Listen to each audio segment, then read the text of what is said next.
Hello guys, welcome back to another video on idioms and phrases. So without wasting any time, let's start with our first idiom, which is a dark horse. A dark horse means an unexpected winner, someone who unexpectedly succeeds. अप्रत्याशित विजेता, एक वो इंसान winner हो जाना जिसकी हमें expectations ही नहीं थी, ऐसा बंदा जीत जाना। इसको हम ऐसे कनेक्ट करेंगे, ए डार्क हॉर्स। हॉर्सेस की मान लो रेस थी, उसमें से सारे हॉर्सेस नॉर्मल थे, बट एक जो हॉर्स था वो डार्क हॉर्स था, डार्क ब्लू कलर का लगा लो, जो कि हमें लग रहा है कि वो सबसे अलग था इन सब ने, वही विनर हो गया, वही जीत गया, वो सबसे अलग था। Dark horse an unexpected winner और someone who unexpectedly succeeds. Next is a dead loss, completely useless, बेकार व्यक्ति। किसी भी डेड चीज़ को, जो कोई भी बेकार की चीज़ है, अगर आप उसको गुम कर दो तो भी आपको कोई प्रॉब्लम नहीं, आपको कोई दुख नहीं होगा कि आपने उसको लूज़ कर दिया है, क्योंकि वो आपके किसी काम की नहीं थी। डेड लॉस, ऐसा व्यक्ति को आप लूज़ कर देना जो आपके लिए बिल्कुल भी इम्पोर्टेंस नहीं रखता है, दैट इज़ कम्प्लीटली यूजलेस, बेकार व्यक्ति। A diamond in the rough, someone और समथिंग विद पोटेंशियल और टैलेंट बट लैकिंग ट्रेनिंग और पॉलिश, छिपे गुणों वाला व्यक्ति। इसको a diamond in the rough, rough को आप ऐसे कनेक्ट करो जैसे कि जो मिडिल क्लास फैमिली या फिर पुअर फैमिलीज़ के बच्चे होते हैं, वो पढ़ने लिखने में बेटा काफ़ी स्मार्ट होते हैं, अगर उनको प्रॉपर ट्रेनिंग और एजुकेशन मिल जाए तो वो बहुत अच्छा कर जाते हैं। कई वीडियोज़ भी आपने देखी होंगी कि उनके गांव में इंटरनेट नहीं है, दूर जाके उसने क्लासेस अटेंड की और लास्ट में एग्ज़ाम निकाल लिया। तो diamond in the rough, diamond in the rough, someone और समथिंग विद पोटेंशियल और टैलेंट बट लैकिंग ट्रेनिंग और पॉलिश। किसी में वो गुण होना कि वो कुछ अचीव कर सकते हो, छिपे गुणों वाला व्यक्ति, बट उसको प्रॉपर ट्रेनिंग और पॉलिशिंग नहीं मिल रही है, उसको बोलेंगे हम छिपे गुणों वाला व्यक्ति। Next is a dime a dozen, very common and of no particulars values, बेहद सस्ते।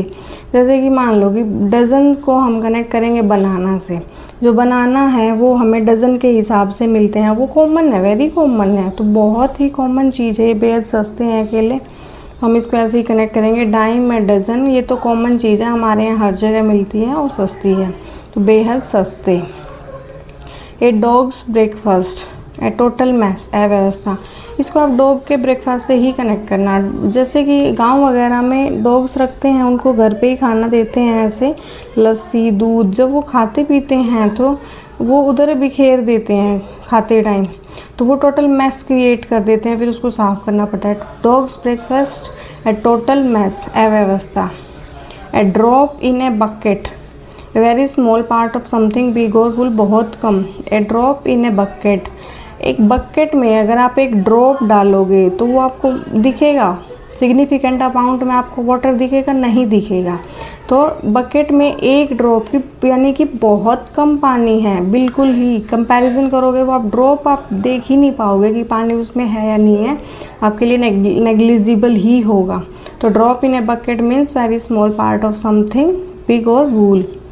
ए ड्रॉप इन द ओशियन, ये दोनों सेम हैं, बस ये इडियम अलग है, मीनिंग दोनों के सेम है।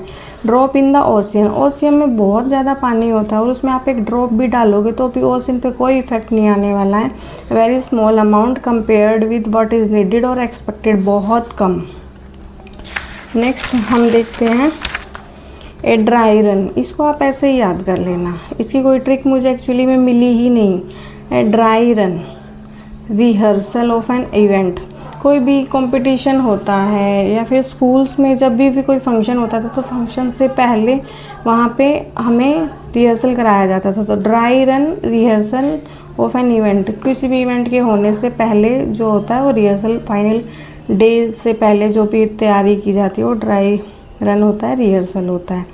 Next is a fish out of water and uncomfortable position as परिस्थिति, इसको आप इसी से याद कर सकते हो। फिश आउट ऑफ वाटर, अगर आप फिश को पानी से बाहर निकाल दोगे तो वो तड़पेगी ऐसे, तो उसके लिए वो जो बाहर निकलने के बाद फिश के लिए जो सिचुएशन हो जाती है वो बहुत ही अनकंफर्टेबल होती है। तो a fish out of water means an uncomfortable position.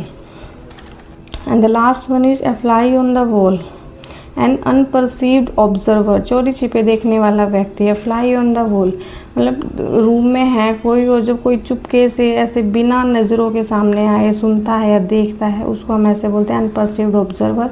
Like wall पे छोटी सी मक्खी बैठी है और जितने भी हैं सबकी बातें सुन रही है। जैसे मक्खी मूवी में आई थी, वो मक्खी सबको बहुत ही छोटी सी थी, लोग उसको देख नहीं पाते थे, बट वो सब कुछ देख लेती थी, सुन लेती थी, ऑब्जर्व कर लेती थी।